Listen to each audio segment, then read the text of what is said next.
Summer is coming, so that means due to massive marketing, a bunch of potatoes and Goombas are headed into the game. So if you're new to Rise of Kingdoms and wondering what KVK is because you hear a lot of people saying it, then I got you.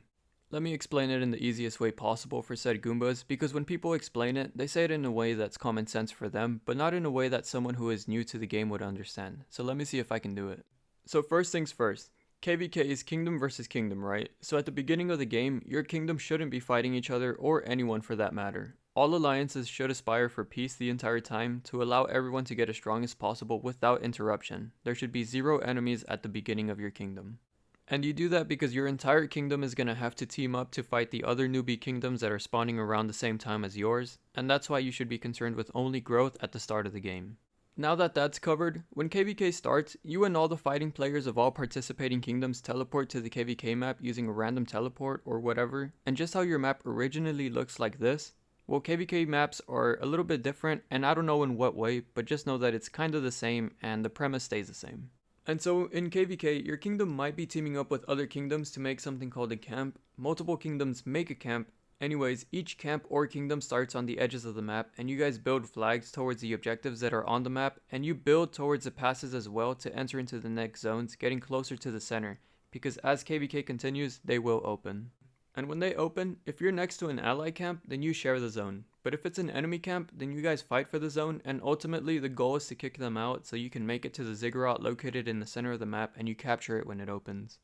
There are also a bunch of rewards and stuff to do during KVK, and I'm not going to go over it in this video because I don't know anything about KVK 1. My KVKs have been different for such a long time since I've been in Season of Conquest, which is the same thing, but it's just different KVKs available after your kingdom has already done 3 KVKs. Anyways, KVK lasts longer than a month, so it's not something that you can participate for a little bit and then go back to your life. No, there are times where you have to fight all day for multiple days in a row, and then it happens again later, until one side eventually gives up, or your KVK can be lame, and fighting lasts one day or even a few hours, so you have to take advantage of the fighting when it's there. Honestly, every KVK is different. It just depends on how strong each camp is, and it always varies because everyone is just different. Just know that your best chance at winning is to keep peace in your kingdom until it's time for KVK. Also, one important thing to note is that most of the time, kingdoms will have death requirements and kill requirements, meaning that you need to get a certain amount of kill points and dead troops during KVK so that they can make sure that everyone is participating.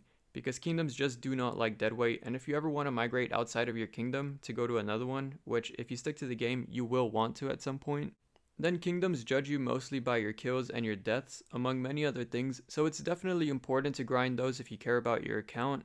This was a very rough summary of what KVK is. I just wanted to explain it in a way that a bag of potatoes would understand. There is still so much more to KVK, but that's it for the video. I'm WarKoopa, and subscribe so I can get monetized. Later.